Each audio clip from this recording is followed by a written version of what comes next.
Hello, and welcome to Sports by Compian. My name is Stephen Compian. This is Corey here joining us as well. Hello, Corey. How are you on this fine day, senor? Hello, Steven. I am doing fantastico. I'm running on several hours of sleep because I got in at 4 a.m. after a debaucherous night out on the town As you with should. friend of the show, Frankie. Ah, yes. And I slept until like 1 in the afternoon. It was fantastic. I have no regrets. Sounds like a beautiful day. That sounds really nice. It's been a great day so My far. boy was also out there scoping it out and doing my scout work, you know what I'm saying? I was out there in the city of Chicago, living the debaucherous life as well. There was fights taking place Whoa. at Richard Compian's gym that he goes to. There's some fighters that were going to this fights, and so we went there too to support our boy Jerry. Jerry Arvilio, I don't want to mispronounce his last name. Jerry Arvilio out of One Touch Fight Academy. That's where Richard is learning his jiu-jitsu, and he was also a very advocate supporter of the fighters out there. I may say so myself. This is about his third or fourth time going to see a fight. My first time I finally hopped in with him.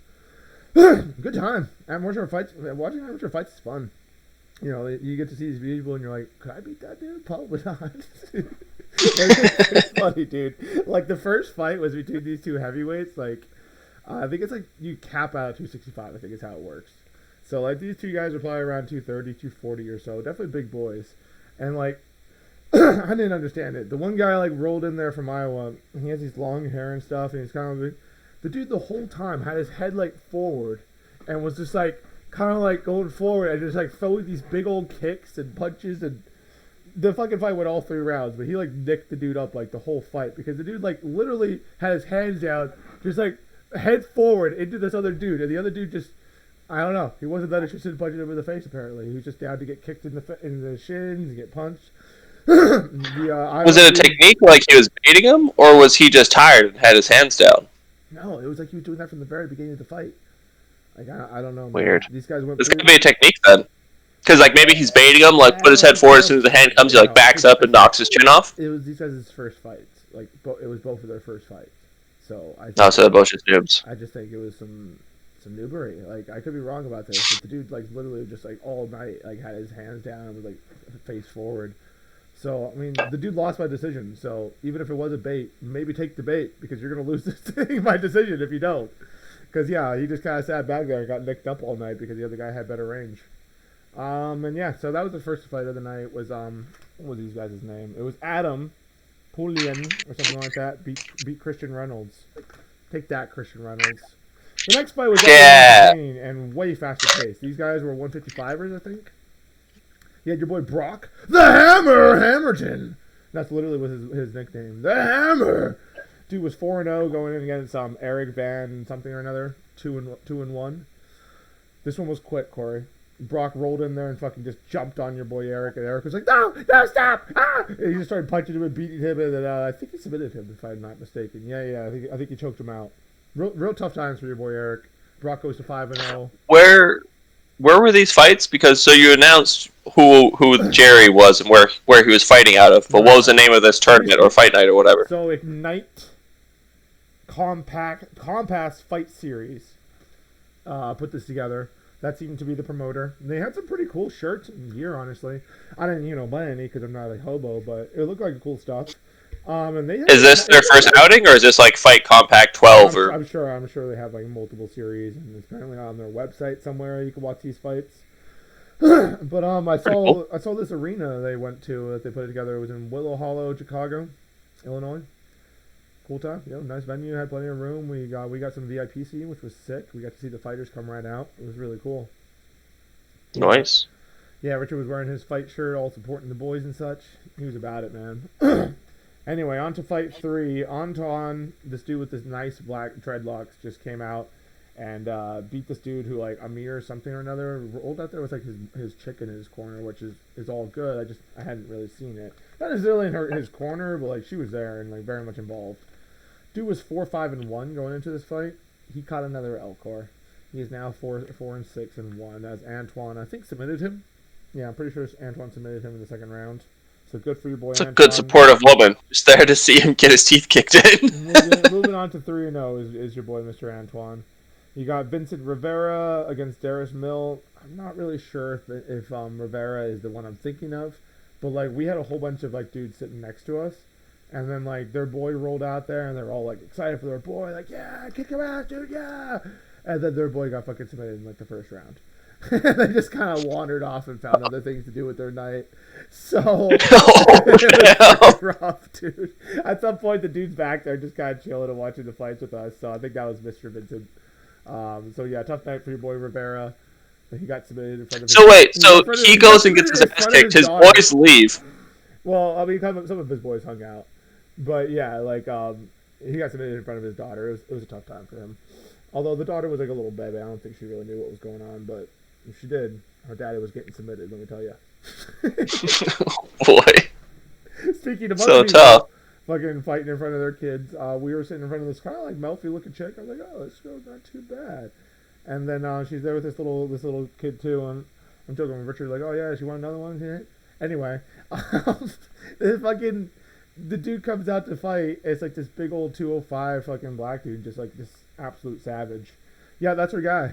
And he proceeded to have a pretty boring fight, if I'm being honest. Although he did win, kind of just bullied the guy the whole fight. He seemed like a wrestler, grappler type of dude. Did he submit the guy? No, I'm not going to take the credit from him. What was his name? Glendale Whitney, Mr. Whitney. Good looking girl. Good for him. Also, his son wearing a Patrick Mahomes shirt. It all made sense. But it was yeah. So he got to perform in front of his kid and wife, and then he came and had some wings and watched the rest of the fights. It's good. It's a good night for him. And then we had Jared McKinney, and I don't really remember what Jared looks like, but I do know he won his fight against Yusufa, because I remember Yusufa is this guy out of Iowa fighting 2-1-1. I think he's like from Serbia or some shit. I don't know, but they called him the Sandman, and the Sandman lost, Corey. Sandman. Sandman got had. Sandman. The Sandman got had. And then, dude, the biggest support of the whole night. Like, this one guy comes out, and, like, we notice, like, the whole other side of the crowd getting really rowdy as, like, this next fights are being announced. And then, like, the one guy comes out, and, like, all these guys, all these, like, Eastern European dudes are, like, all hopping up, just booing the fuck out of this black dude as he comes onto the stage. I'm like, jeez. And then, dude, like, I see their boy coming out, and no bullshit, Corey, like, the whole section over there, like, this is by far the most support that a fighter had in the whole arena. Just so half the people were there to see this dude. I guess so, man. They were there blowing up for our good boy Malik Truman, and he had to fight poor Theo Robinson, just on the wrong side of the crowd, man. It was a fast fight though. To their credit, Theo, he actually fought pretty well. Seemed to have it somewhat in hand, but then he just got clocked. And the referee, I think, stopped it a little soon, but I don't know how they do it in these promotional fights. They were stopping fights like dude. Like these guys are doing this shit for free. They were stopping it real quick. But yeah, your boy got rocked, hit the mat, and the ref was like right there to stop that shit. He wasn't having it. So yeah, because there's no money involved. You don't want to get your fucking teeth knocked out for like nothing. Especially if it's the right guy did it. They're like, all right, cool. The crowd's on our side if we stop it right now. That's a good point. Well, either way, your boy Theo got rocked. And that was that for him. Good for your boy Malik, man. A lot of pressure on the kid. We were saying, like, this guy better win, man. Like, the whole arena's here to see you, dude. But he delivered for his fans. Nice knockout. Real nice knockout, Corey. But not the best. Because that's still to come. Mr. Delgado went out there and fought Darius. It did not go well for Mr. Delgado, although this was a really entertaining fight. Darius was this little black dude, and like he just hopped in there with this little Delgado, who I imagine was from Nicaragua. Either way, the two of them hopped in there and were just throwing it down. It was a pretty high level fight, but ultimately I think Darius finished him in the second round by submission. Yeah, don't quote your boy about that. And then we had Carrion Smith against Britain. Oh yeah, these were girls. That's why I have this. So we had these two chicks take on each other, Carrion Smith out of Milwaukee, and then some girl from here in Chicago. I wasn't paying that much attention. I thought the Wisconsin girl won the first round. Richard and Matt definitely thought that the red corner chick from Chicago won the fight in general. The fight was given to the other girl though, and I think a lot of people were upset. Not me. I didn't really care, but some people may be walking by, or her friends who came to support her may or may not have been upset. Corey. So sorry, Jawan Bruton. But hey, next time if you want to win, don't leave it in the judge's hands. Oh! Corey, you can't say that. That's mean. You can't and say hurtful, that. Corey. What about her feelings, Steven? She was robbed, Corey. Oh, now I remember who these guys are. I think one of these guys, Shayla LaPeep, I think it is. No. You know what it is. Shayla LaPeep and Nicola, I believe those are the girls. That actually makes more sense. Either way, there was this dude. I was like not paying attention. This guy comes out to, I like suddenly listened to fucking Pokemon music. This dude came out to, I wanna be the very best. No one ever was. Bro, dude had Pikachu pants on. I was like, this is my guy. Oh, hell yeah. Who was he? Let's get it. I forget. Maybe he was Carry-On Smith versus Jawan. Yeah. So I think he was Jawan Button. Maybe not. I don't know. I feel bad because that was my guy. But to be fair, he did get his ass kicked in the first round. But he had Pikachu pants, dude. He came out to the. It's Jawan what, Steve? Burton. But the thing is, I don't think it's him because it's only 118. I don't think they were that small. I think it's maybe one of these other fights. I don't remember. No, I don't remember. Either way, dude had fucking Pokemon pants but lost. It was kind of sad. I was really rooting for him. Yeah, whenever I type in Jawan Burton, all that comes up is Jawan Bergs, and he's a football player. Anyway. I'm sorry, Jawan Briggs. That's okay. So, probably not the guy. Probably not the guy. But don't worry, there was some title fights that took place, Corey. You had your boy Conal Sneeve come all the way from fucking Canada, this white boy, and he hopped in there with David Matrius, who was a gentleman of a certain descent, and they definitely fought. African American descent? I don't remember. But they fought, dude. They were in there swinging it out, and ultimately your boy Neil from Canada pulled it off with his big blue eyes and white, and he was actually pretty good on a mic too, which I thought was entertaining. He kind of like took the mic from the promoter and was like making sure he thanked all his guys and stuff and had a good time. But yeah. So he just flew down from Canada to steal some guy's belt? That's so fucking rude. How dare he? Yeah, I think it was like they were both fighting for it. Like neither one had it, but that dude definitely walked away. Oh, okay. So they're establishing a belt. They're like, here's a belt. You two are the top two guys. One of you gets this belt. I don't really know how it works, to be honest with you. Maybe one of them was a champion, but it wasn't clear to me in any of these champion fights who was the champion going into this. I mean, they might be trying to establish belts. Like, if they're an up-and-coming thing, they're like, we should probably have some belts to hand out to people so that they keep coming back. This is true. Well, that was a featherweight 3-round title fight, and your boy from Canada took it. Then, Corey, the main event, what we came to see was our boy Richard supporting his friend Jerry, our Leo No, you guys can't see that. Don't worry about it. That guy. Jerry, our guy Jerry, hopped in there and fought a Matt. The funny thing about this fight, Corey, is that we were at a VIP table with some other random lady who also happened to be there supporting Matt. So we were there supporting Matt, and Jerry, and they were supporting Matt. Richard, of course, orders a beer. And let's just say Richard got a free beer, motherfuckers. Dude, this fight was really good. This was probably the best fight of the night for sure. I thought so. I mean, I'm biased a little bit, but and maybe it was also because I was paying a lot of attention to this one. But like they were going at it, man. It was a pretty good back and forth, but you could definitely feel like Jerry was wearing him down. You know, like he was just calm, collected in the pocket, and kept on landing good shots on Matt. Dude, as the bell sounds, the referee gets between them. They both throw a last shot. Jerry's connects. Boom! Matt's just on the mat, dude. And they replayed it, checked it, and called the fight. And they're like, nope, you got him. It was, dude, really? It was as the bell. At the bell, literally the ref is between them, and they both throw a final shot, but Jerry's connected. Wow. Slept him. For sure the best knockout of the night. That's crazy. Good for him. Close it out at the very end of the night. We had another fight, Matt Ryan versus Chris Kingley, and I just remember Matt Ryan because I was like, oh, look, it's Matty Ice. He's out here fighting. Let me tell you, this Matty Ice, he's doing a good job. Took it out. I forget how. I think he knocked the dude out, if I'm not mistaken. But definitely not better than Jerry's knockout. Let's not get silly. He probably submitted him or something. Anyway, good for Matty Ice. Pulled off another a super welterweight title fight because Jerry won a welterweight title fight. And then, Corey, a fellow Steve fought at the very end of the night versus a lightweight title fight, and he was fighting some other dude. who was from this dude was from Serbia. He rolled out there with like Serbian music. He was apparently a big wrestler guy.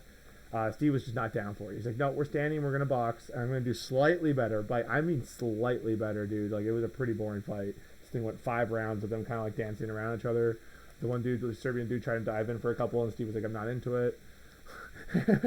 And yeah, this I don't want to go into the deep. I don't want to go into the deep. My fellow Steve like definitely looked more athletic, had plenty of energy, but he just kind of danced around, and I mean he won the split decision, so good for him. Kind of a whatever end to the night though, I thought, after some pretty good fights. But Corey, that's how it was goes. the situation with Ignite Pass fight series. Okay, that's what's going on. Ignite Pass fight series Happening. And I think this is Ignite Pass. A very Ignite Pass. a great time to bring in our first non-sponsor sponsor of the evening, Corey. And you know who that is? What is it, soon?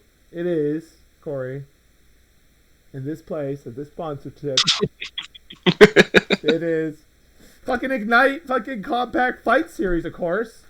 Of course! Sponsor our podcast, bitches. We out here. Yeah, we'll talk about you. We're out here covering your events and shit, talking about your guys. We'll show knockouts. Just don't take us down on YouTube like everybody else does. Yeah, That hurts our feelings. They got a free site. I bet they'd be cool if I was just showing their knockouts. We should probably track that down. But anyway, yeah, dude, like it's good fights. You know, they're putting together a series. They got like a cool turquoise blue as like their symbol. I mentioned earlier they had good what's it called? Like, you know, yeah, they got good apparel. Their food apparently pretty subpar. We did not get had by the $17 wings. We were like, what? That looks ridiculous. And sure enough, they were apparently That's subpar food. They were terrible in addition to being $17. So really glad we didn't make that move. But let me tell you, Corey, everything else about the event was okay. The entering in there was a little crazy. Probably could have even got a without a ticket. It was a little wild. But they're doing their best. I think they're an up-and-coming promotion. There was they had a little dude out there with like a suit jacket who was the announcer all night. Great suit jacket on your man. Good fights. Good job, Ignite Series. Sponsor your boys, okay? We need some non-sponsor sponsors. Right, Corey? We do. We do. Right. And anyway, we have some very, very important rugby news to go over. Let me go ahead and share the screen with you, Corey. Can you see the hero screen that I'm showing? I sure can. Look at those happy gentlemen. Now, as you guys know from my episode that we covered on Thursday, Chile secures a World Cup debut with a dramatic Chile! in the United States. This is an absolute embarrassment to United States rugby, and they should be fucking ashamed of themselves. And now they have to win this stupid 4-team Red Robin. And guess what, Corey? Hong Kong is going to be the other team in there because Tonga. Look at this dude. Look at this dude. Do you even know where Tonga is, bro? Wait. Hold on. You said China or Tonga? Hong Kong is Oh, Tonga. Okay. Hong Kong is going to be in the Red Robin again with the United States, and I think forget who else. We said this on Thursday, but either way, the United States has a winner of four-man Red Robin to get into the World Cup now because they're fucking hobos and they couldn't beat Chile. Like, what are we doing? Look at these hobos. Fuck you, Chile. Just kidding. Good for you guys. Dude, I feel like But we yeah, gotta just Tonga's get. even fucking in there. Look at this dude. He's like, yeah, dude. We're from Tonga. I'm here. I got this. There's only like 5 people on our island, but you know, they all play rugby. They all play rugby, and we have qualified for the World Cup. Yeah, right. Dude, I feel like you gotta just snatch up like 5 dudes from the NFL and just throw them into the U.S. Rugby team, and they do all right. Like if the U.S. was really putting out the best of the best, like how they do for NFL and baseball and basketball and shit, then it'd all be under control. Sure. Like, dude, whenever the U.S. Basketball team actually, like in the Olympics, when they actually had like NBA players, they were fucking unstoppable. Well, yeah, of course, but it's like good luck paying those guys. Those guys, like, why would you play and risk your injury? So yeah, it's never gonna happen. Dude, I would go play for a gold medal. Fuck yeah, I want to be an Olympian. Well, Corey, let's I wanted to get your opinion on these here. They had it where they had pretty much. Ah, shit, I'm messing this all up, dude. I think they had these. Oh no! Here they are. Here are the pools. So check out these pools, dude. All right, so. Okay. So you see New Zealand over here with France, Italy, and Uruguay. I thought that's a pretty tough division right there. You got New Zealand and France in the same division. That's going to be insane. South Africa and Ireland, another fucking scrap fest. Don't cut out Scotland. Who knows what? There's Tonga in there with their boys from Romania. That's nice. And then you Nice for got them. so nice for you, Tonga. Anyway, this pool looks like it's going to be interesting. You got Wales and Australia. So Australia should take this pool. Don't count out Fiji though, I guess. I don't know that much about them. They're more of a sevens team, but they're certainly not to be counted out with the teams. Dude, And then you got well, I'm England, looking at Japan, these countries, Argentina. and I'm like, these don't even sound like real countries, some of these places, and they beat the States? Like, seriously? What the Well, fuck? they didn't all beat the States. Obviously, you got your teams that you're playing against in that region. All right, they qualify by region. Yeah, I gotcha. So yeah, of course you got Argentina over here in England. That should be an interesting Pool D. Some people are saying England might win this whole series. They did just win a test match, their test match series against Australia. So that should be interesting. Fucking Chile in there. No, good luck, Chile. No, really, we're rooting for you. And then you got Samoa. Look at Samoa over there. So anyway, if the U.S. does manage to qualify, we're going to be in this Pool C over here with Wales and Australia. How do you feel about that, Corey? Well, I mean, Australia seems like they're going to take that division, but the rest of those dudes don't seem too scary. Well, still not great though, dude. What? But wait, why is Hong Kong anywhere near the States? That's like pretty fucking far. All right, here we are. Now we can see it. So full details. So we got 4 teams across the blah, blah, blah, blah, blah. Let's see the full details about this. All right, so it is Portugal, United States, Hong Kong, and Kenya. Kenya is really good. Wow, they've never qualified for the World Cup, though. They have a hell of a sevens team, but not necessarily a good U.S. team, apparently. A good 15s team, sorry. As you can see, the U.S. is the highest ranked here. The highest ranking, so there's that. Guys, but Portugal is right behind us, and so is Hong Kong. But Hong Kong has never qualified for the World Cup. Look at that. Meanwhile, we are frequent goers of the World Cup. You know, I don't know how we do when we get there. Probably not great. You know what? I'm sorry. This is their highest finish. Never mind. World Cup qualifier. Yeah. So I don't know what that means. I think, yeah, those are the years that they qualified. Highest finish is right. RWC, so... We've been to 8. Portugal's been to 1. These two motherfuckers haven't been to any. Fuck you guys. This ain't gonna be the one you're gonna try either. Well, you're talking so much shit. So, do they do their World Cup once a year, or is it like every 2, every 4? Every 4. Same thing. So it's gonna be next year. No, it's okay. Gonna be Cool. It's gonna be 2023. So next year. Which is next year, yes. I keep on forgetting what fucking year we're even in then. Anyway, so dude, that's what's going on with this Red Robin bullshit. If the U.S. can't pull out a fucking win against these 3 hobos... So is this like a wild card situation? Because these people aren't near each other. Exactly. This is basically a wild card for the last spot. Okay, I gotcha. That makes sense. Yeah. Cool. So it's kind of cool the way they do it, actually. I kind of like that. Like a 4-team Red Robin. Like, all right, motherfuckers, the best of you 4, come play. Yeah, one of you hobos, get in there and fight. Yeah, seriously. But it's pretty embarrassing for the U.S. that this is happening to us. Anyway, Corey, before we pop into this NFL coverage here, which we will be doing a brief coverage on the Seattle Seahawks and on the Buffalo Bills.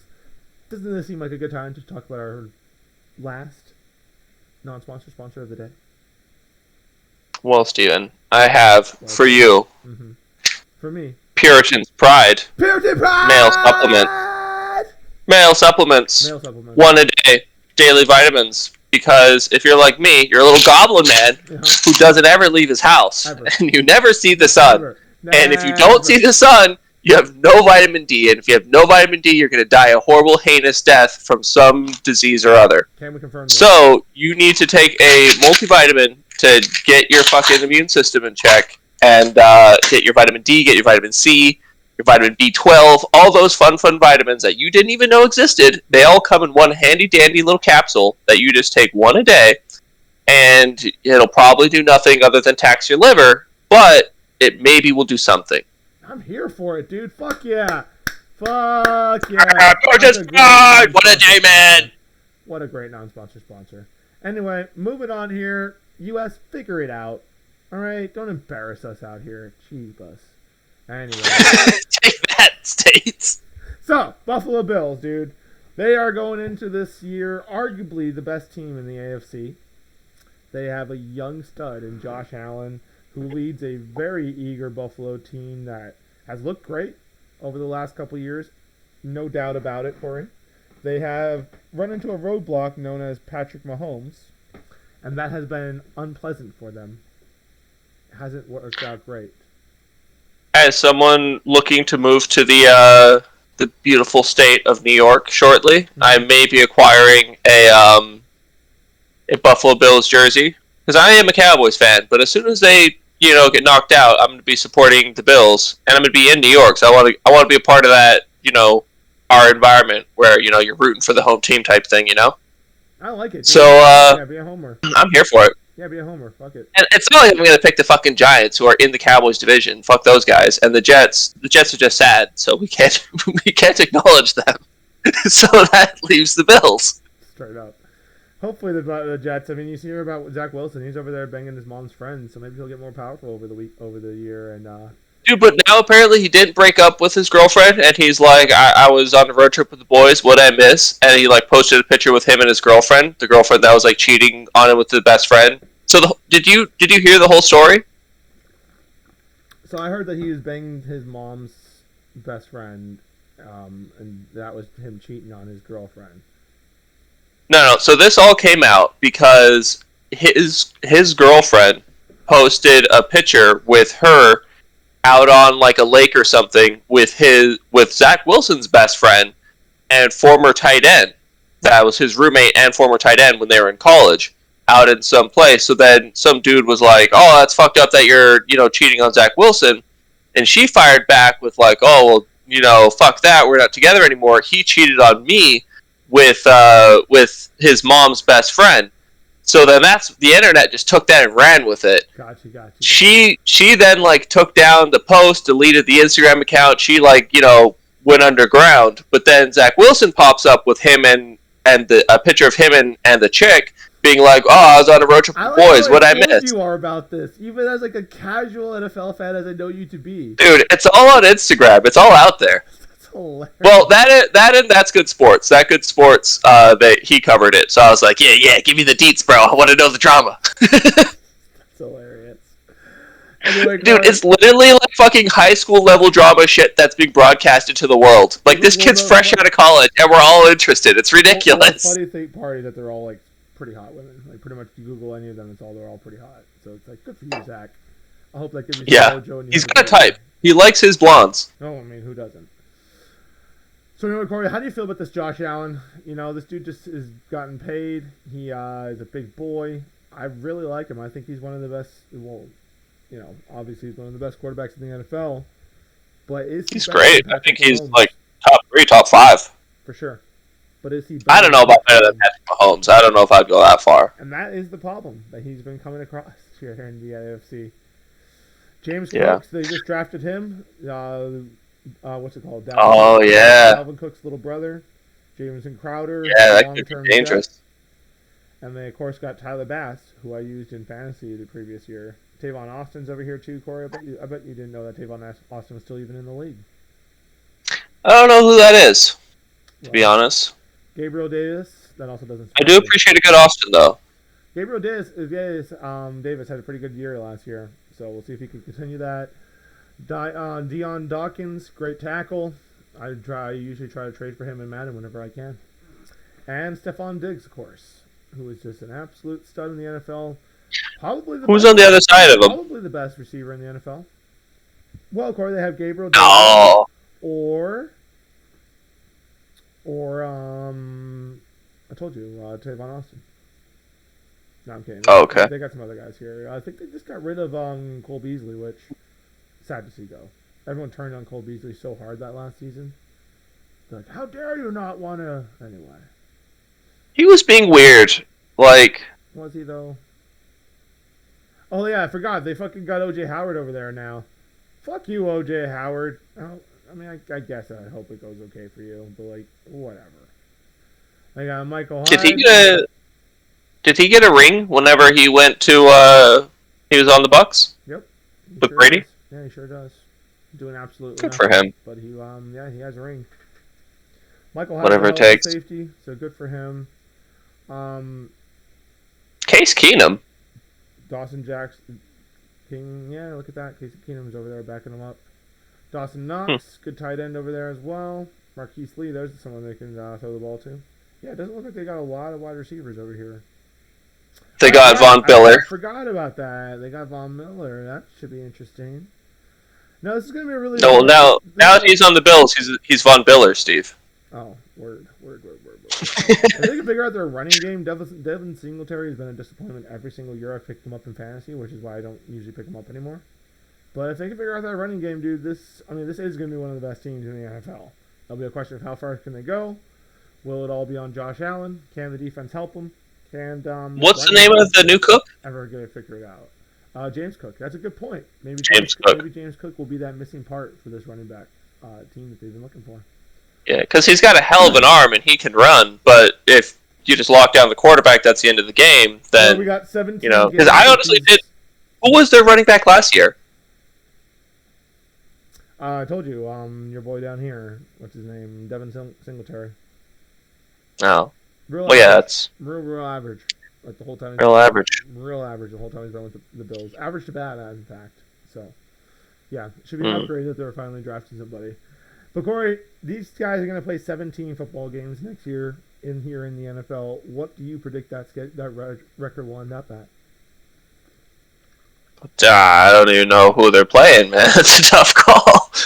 All right. Let's go. Let's have a look at their schedule. 13-4. Okay. All right, so we got the Colts. I think they lose 3. Colts. They beat the Colts. Yeah, I think they could beat the Colts. I think they beat the Broncos. Beat the Broncos. I think they beat the Panthers for sure. Ooh, here's a good one. Maybe first loss of the year? Could be first loss. I'm crazy. These are all preseason games. So this is the very first game they have, is against the Rams. They could start 0-1. That's a hell of a first game. That's the season opener. So, yeah. Oh, nice. Yeah, it'll be a hell of a game to start the season. 9-8. All right, cool. That's soon. Yeah. That's like really is. a month and a half. I know. God bless, man. We are so ready for some football to cover here on Sports by Compian, that's for sure. All right, so this is a tough one, Corey. But you're gonna take the Bills to pull this off, or do you think it's gonna start 0-1? I think you got to give it to the reigning champs. I think the Rams take it. All right, 0-1. 0-1. I don't think. But they do. I don't think they lost too much.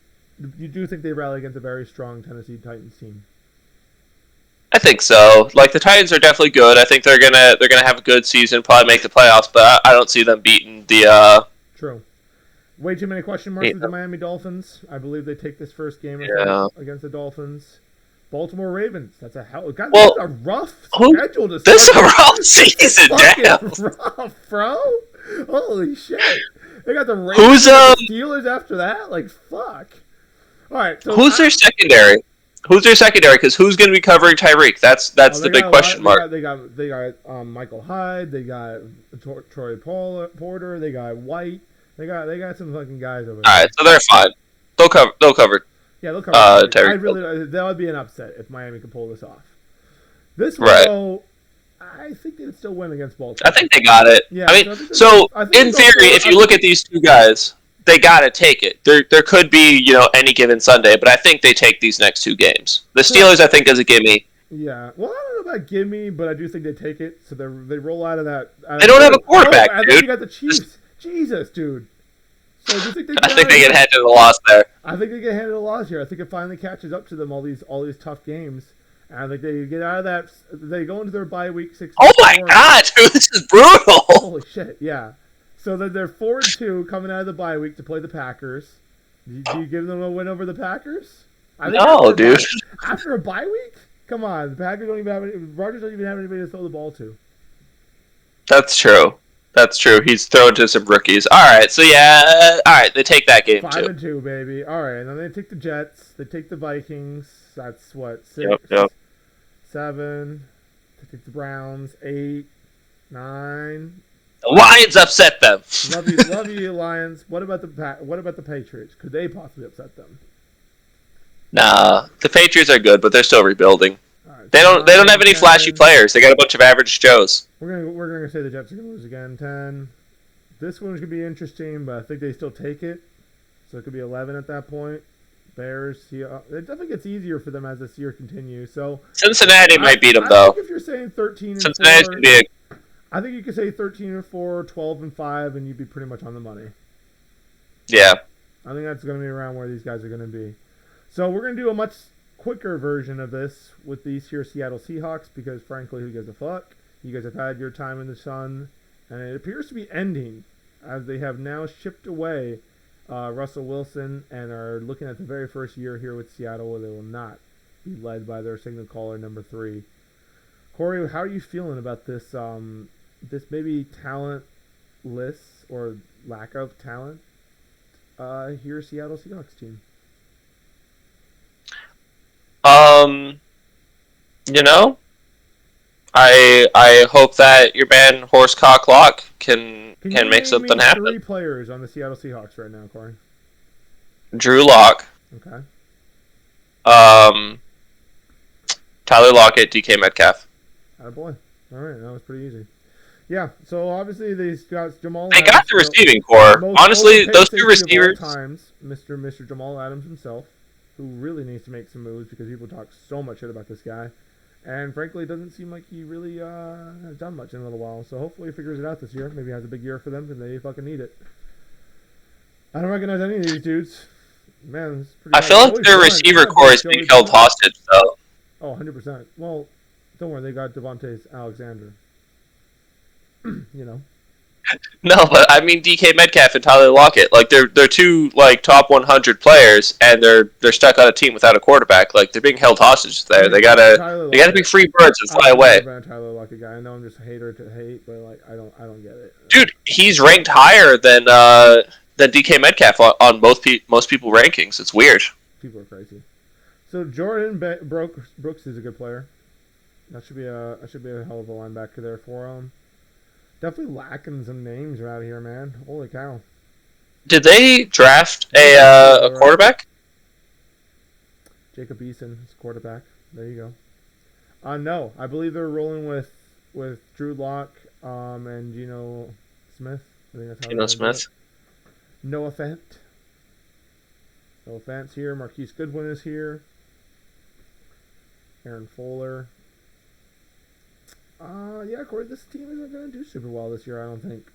I think Josh Johnson is going to be a breakout player, Steven. Could be. It's his second year. I don't know who he is, but he's going to be a breakout player. He's going to change the league. I think with Pete Carroll, though, coaching this team, you can't count them out too much.